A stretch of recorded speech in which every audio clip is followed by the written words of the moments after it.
O desejado de todas as nações. Capítulo 57. Uma coisa te falta. Este capítulo se baseia em Mateus capítulo 19, versos 16 a 22, Marcos capítulo 10, versos 17 a 22 e Lucas capítulo 18, versos 18 a 23. E pondo-se a caminho, correu para ele um homem, o qual se ajoelhou diante dele e lhe perguntou: Bom mestre, que farei para herdar a vida eterna? O jovem que fez essa pergunta era príncipe. Tinha grandes haveres e ocupava posição de responsabilidade. Vira o amor que Cristo manifestara para com as crianças que lhe foram levadas. Viu quão ternamente as recebera e tomara nos braços, e o coração encheu-se-lhes de amor para com o Salvador. Sentiu o desejo de ser seu discípulo.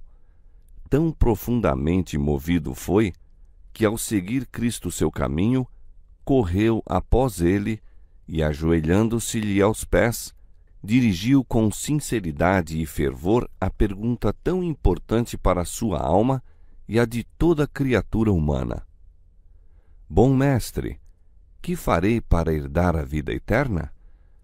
Por que me chamas bom? Disse Jesus. Ninguém há bom senão um, que é Deus. Jesus desejava provar a sinceridade do príncipe e verificar em que sentido o considerava bom. Compreenderia ele que aquele a quem falava era o Filho de Deus? Qual o verdadeiro sentimento de seu coração?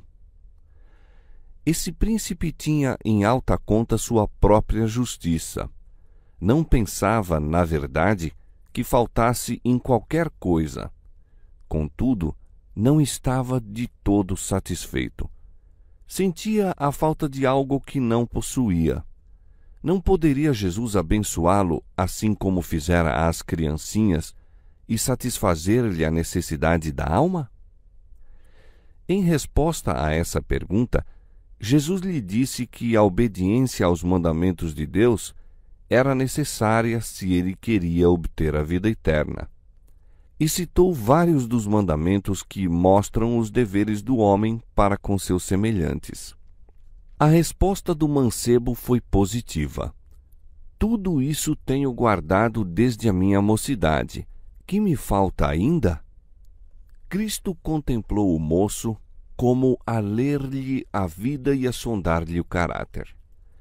Amou-o e ansiou dar-lhe aquela paz, graça e alegria que lhe haviam de mudar essencialmente o caráter.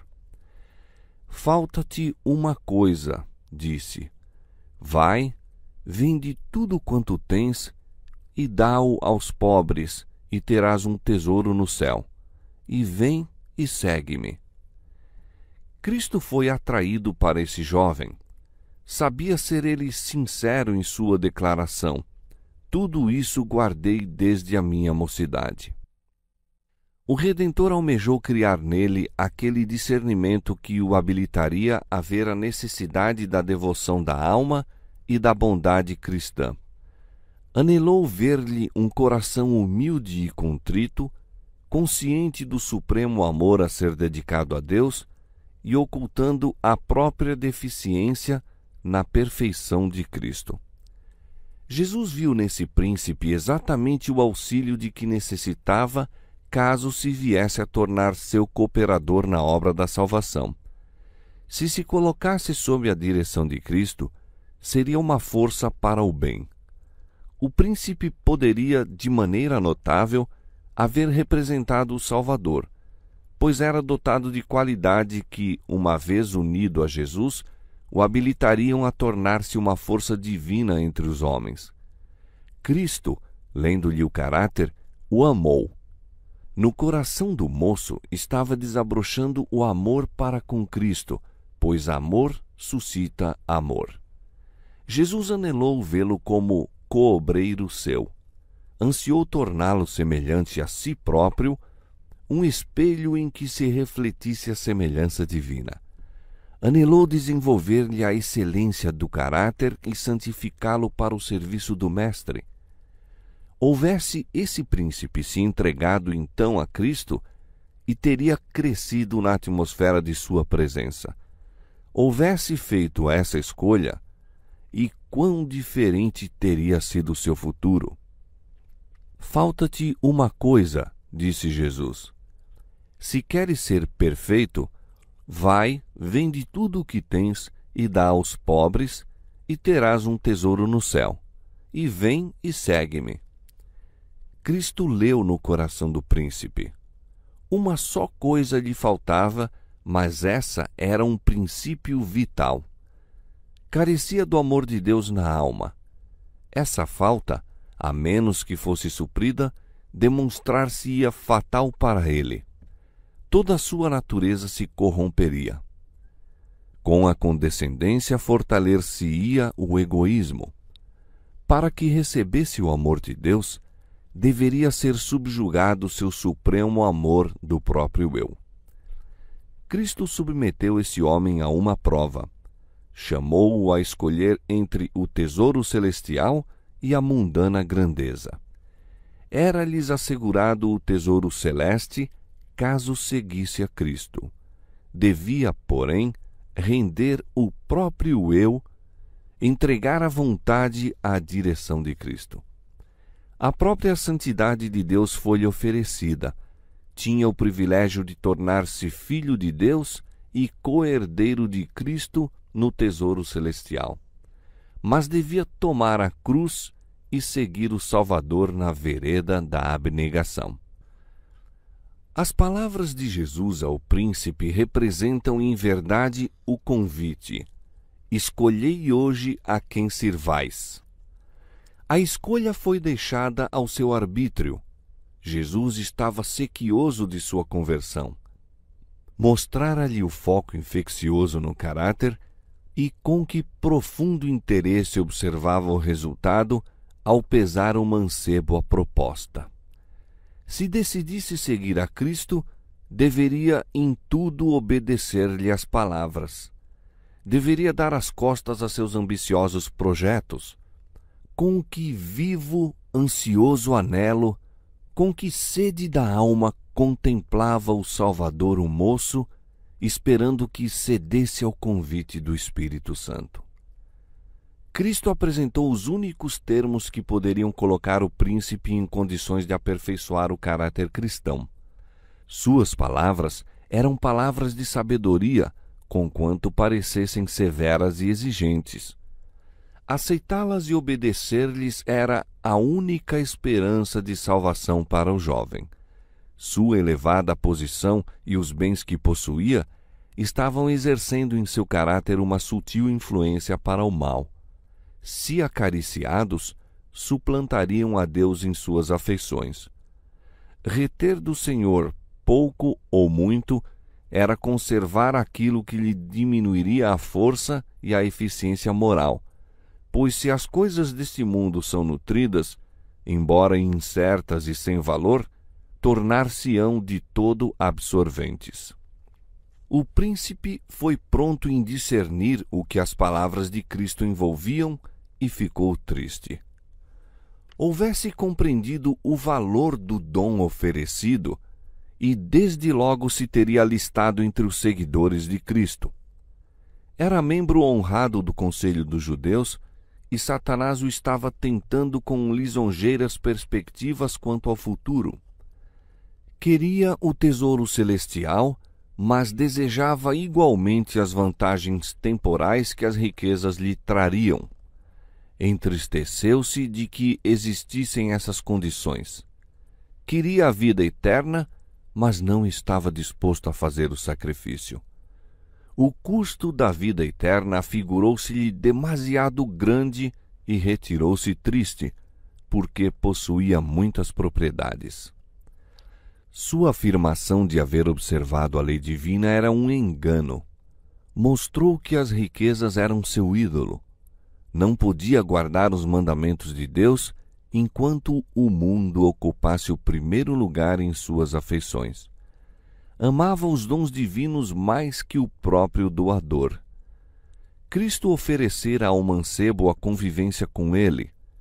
Segue-me, disse, mas o Salvador não era tanto para ele como seu próprio nome entre os homens ou os bens que possuía.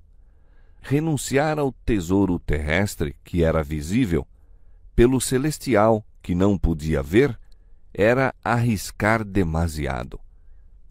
Recusou o oferecimento da vida eterna e foi embora, e haveria o mundo daí em diante de receber sempre o seu culto.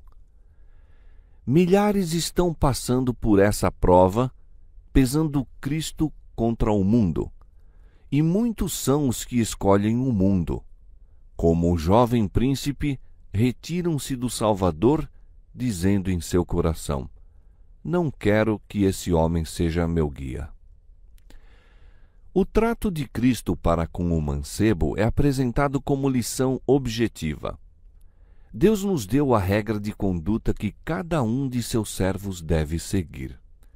É obediência à sua lei, não somente a obediência formal, mas a que penetra na vida e se demonstra no caráter. Deus estabeleceu sua norma de caráter para todos os que se quiserem tornar súditos de seu reino. Unicamente os que se tornarem coobreiros de Cristo, só os que disserem: Senhor, tudo quanto possuo e sou te pertence, serão reconhecidos como filhos e filhas de Deus.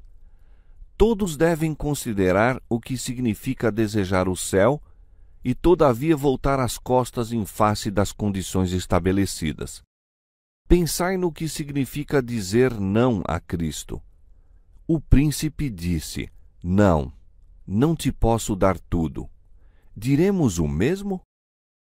O Salvador se oferece para participar conosco na obra que Deus nos deu a fazer.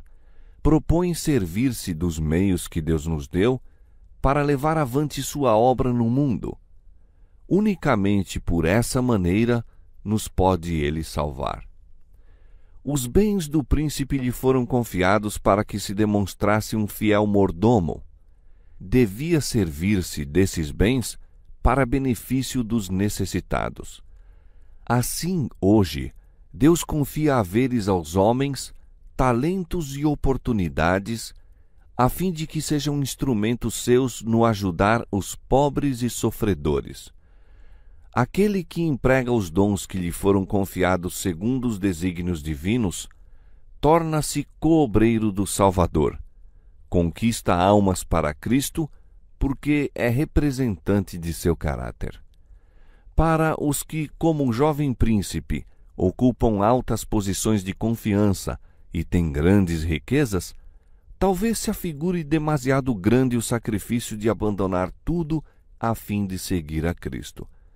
Mas esta é a regra de conduta para todos quantos se quiserem tornar seus discípulos. Coisa alguma menos que obediência pode ser aceita. A entrega do próprio eu é a essência dos ensinos de Cristo. É por vezes apresentada em linguagem que se afigura autoritária, porque não há outro modo de salvar homens senão cortar fora as coisas que, mantidas, aviltarão todo o ser.